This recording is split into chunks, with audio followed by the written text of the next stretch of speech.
I have been wanting to do this video for such a long time. I swear this had like no coverage whatsoever, like none. This is the Niall HORAN plus Gym+Coffee bedtime story. I did a reaction to Harry Styles' Calm bedtime story, and that is actually my most viewed video with almost 90,000 views. So obvious no-brainer, I'm going to support Niall no matter what. Is he? Yep, here he is. I'm going to support Niall no matter what. Niall Nation, the HORAN dogs. We're here, we love it, we celebrate it. I'm really, really excited. I've had quite a busy day today, so like we can all just take this moment together, have a nice cup of tea or coffee, whatever you have before bed, or just to chill out, and we can just see what this is all about. So I'm going to make the lights a little bit cozier. We're going to snuggle up a little bit with some blankets and listen to this story. And I will of course link the video that Gym+Coffee released down below, but now I had a little thing to say about it, so I'm just going to read that out. It said, with many struggling to sleep during these crazy times of the past 18 months, I was keen to get involved in Gym+Coffee's initiative and help in any way possible. It's really amazing. It's really amazing to watch the World Mental Health Day grow, and we can clearly see a path for change. Niall, kiss. And this only has 45,000 views on YouTube. So, and this went up in October. It's crazy. I do have a hair in my skin, and I look a little bit like this. Not that you care, you didn't click on this for me, you clicked on this for Niall. So let me turn down the lights a little bit. That's so cozy. Okay, so the lights are turned down low. Let's get this going. I'm so excited. Bedtime story. Following the River Thames by Phoebe Smith.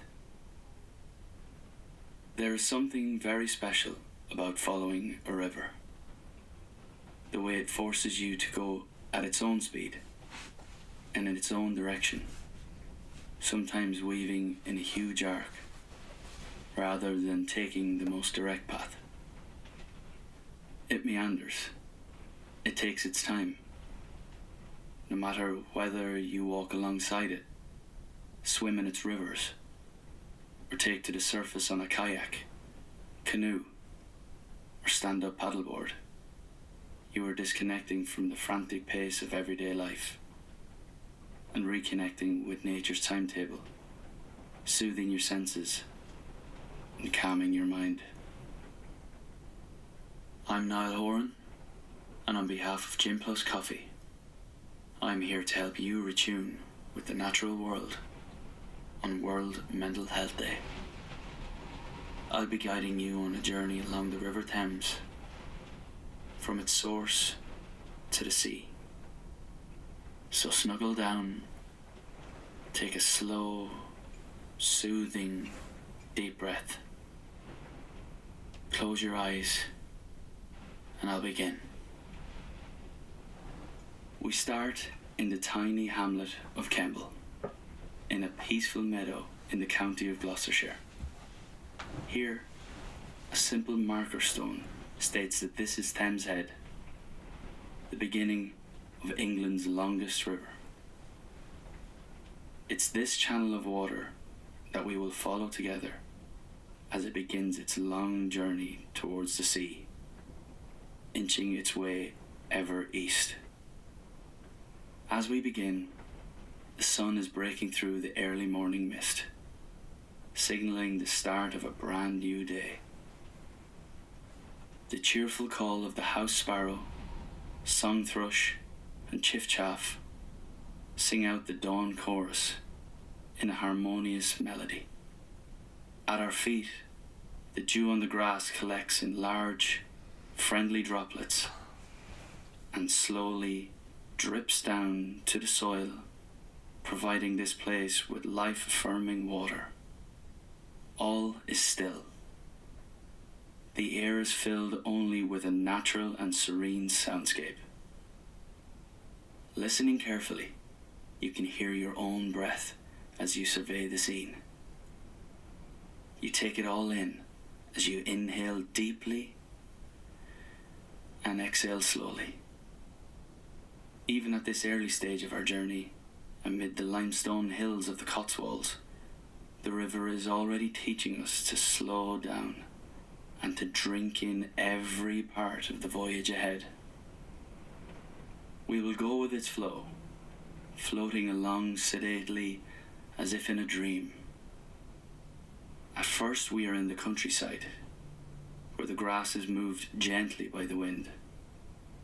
It's so soft we can feel it lightly caressing our face.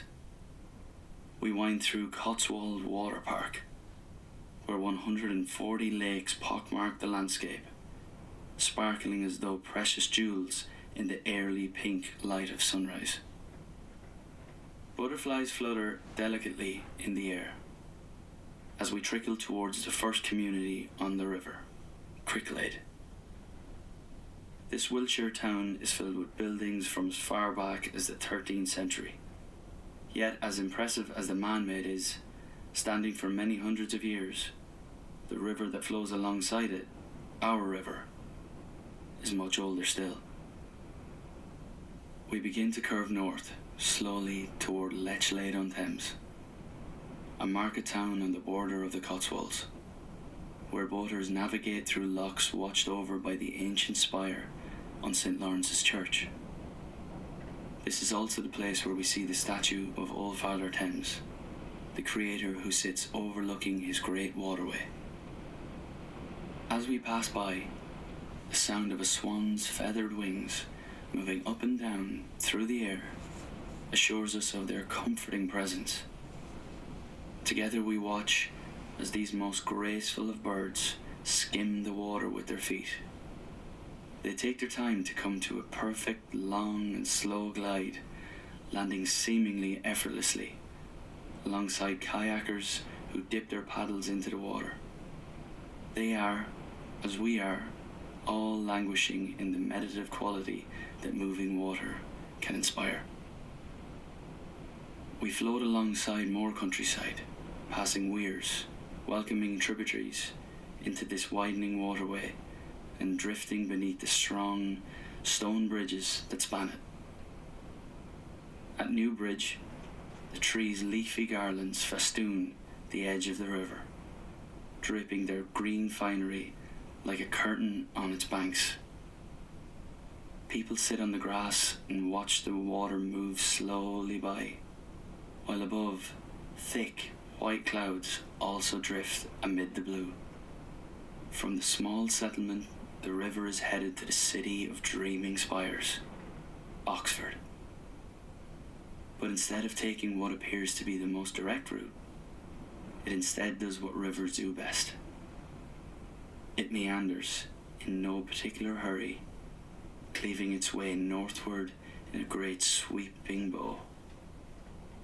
Its route means it funnels through the banks shrouded with tall trees, past myriad meadowland filled with flowers, all the while chicaning in a serpent-like swirl as it slowly takes us into the outskirts of the home of royalty and scholars. Here the view of the trees becomes peppered with houses, little by little, until buildings outnumbered nature's own structures, and eventually we reach the rose-coloured Gothic spires of one of England's oldest cities. Amid the ornate stone landmarks of Christchurch Cathedral, Magdalen College, Bodleian Library, and the 8-sided cupola of the Sheldonian Theatre, all of which unite to create the classic Oxfordshire skyline, the Thames silently flows by. It is older than any man-made structure, having seen this urban centre develop from nothing at all.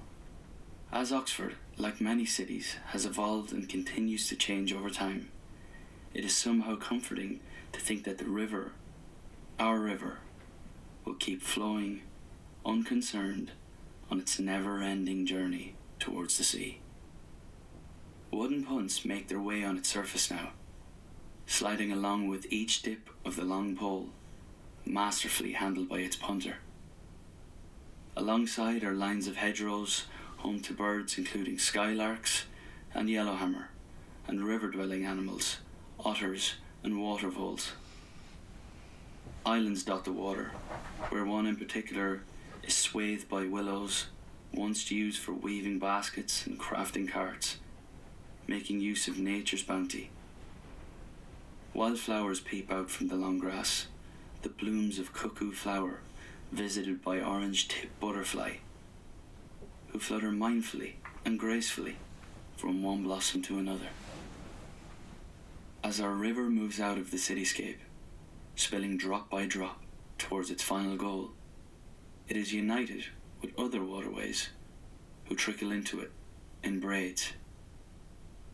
This time it's the River Och, which has made its own journey from the Vale of the White Horse, so called for the giant Bronze Age horse, drawn by our ancestors into the hillside using the naturally occurring upland chalk. With each watery addition, the determined Thames gathers strength to keep it moving, and we follow it to see it turn east now, towards the ancient abbey town of Abingdon. Now the river bends south, and then east once more, and as it does, the terrain begins to undulate in a series of peaks and troughs. These are the ripples of the Chiltern Hills, a cluster of chalk, clay, and grassland that crinkles and folds as though moulded by a wise and learned potter. Sprinkled amid the contours are the villages of Dorchester and Wallingford. We watch the water here, edged by reeds and sedge beds.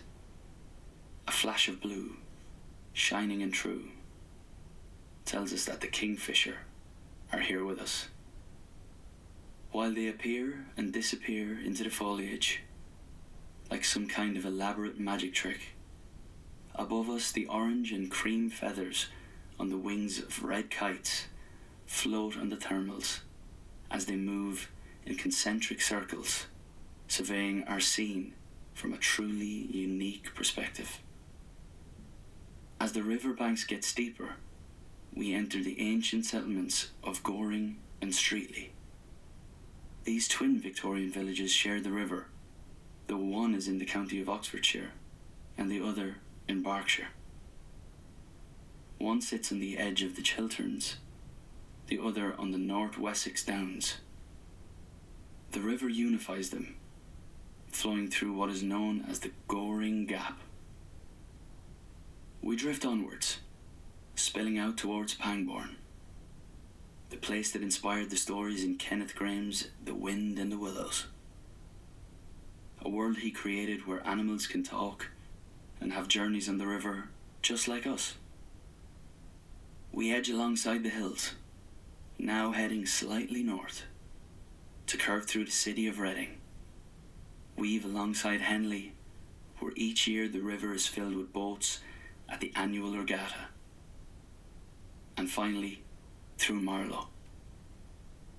Here we bear southeast once more, passing the eights that dot the waterway between here and Maidenhead. Our companion is the forest that offers shade under the canopy of oak, sycamore, and beech trees. Beyond the arches of the market town is Royal Windsor, where the majestic castle sits and watches over us as we lazily glide by. We still have a way to go, but there is no rush.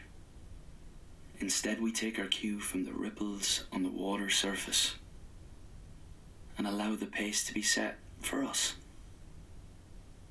One that is slow, unhurried, and gradual. We do not need to go quickly, as we know that we will, like the river we're following, get where we need to be.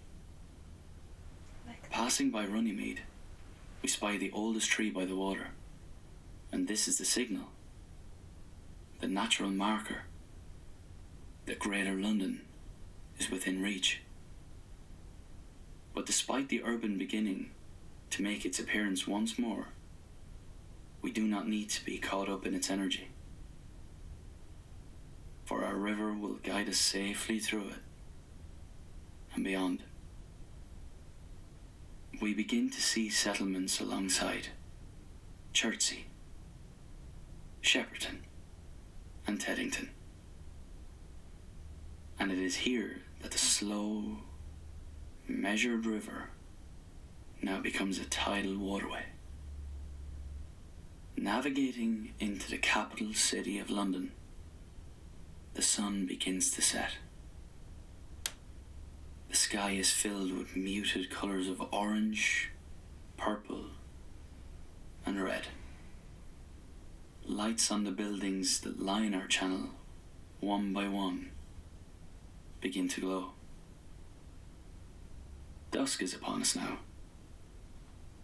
and while we can see the people moving around in the urban panorama, we ourselves remain separate from it.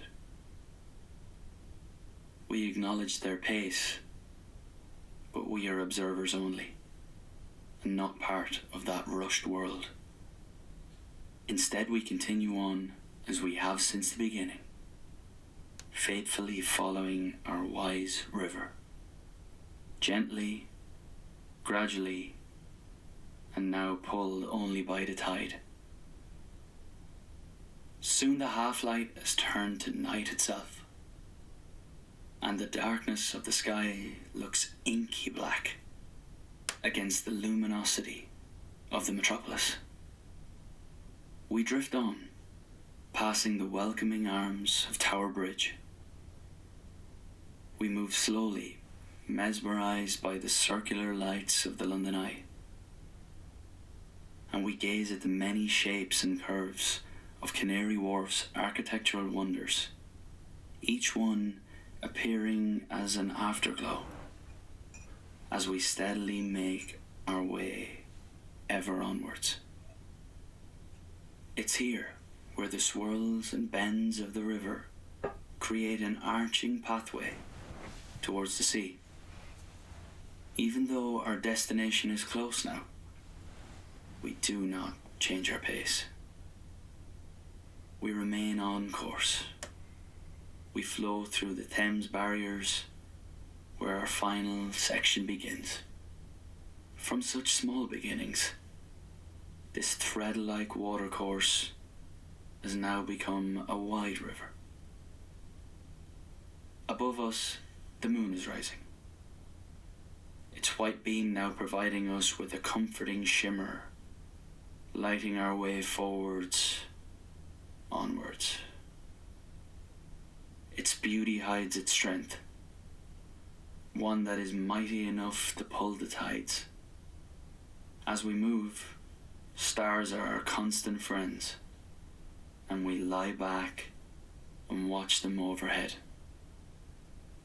The land either side of us appears as an elaborate tapestry, a mosaic of marsh, beach, and sand. It is ever changing as the water ebbs and flows around it, sculpting it, shaping it, and creating something new every single time.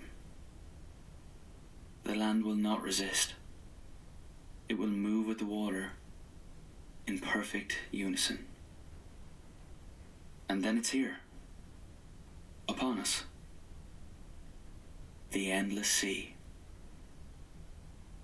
To some, reaching this point after journeying all this way from the river source may seem like something of an ending. It is, after all, where we've been headed all this time. But the sea is just the beginning, for here the river doesn't truly disappear. Rather, it simply merges with the very water that has flowed from its source before. It rejoins its own past to become something even bigger. And in this way, from the Cotswolds and the small, unassuming headwaters in a quiet Gloucestershire meadow, through the city of dreaming spires, beneath the chalk hillsides of the Chilterns, and alongside the twinkling lights of the city of London. This waterway is boundless, immeasurably beautiful, and truly and completely infinite.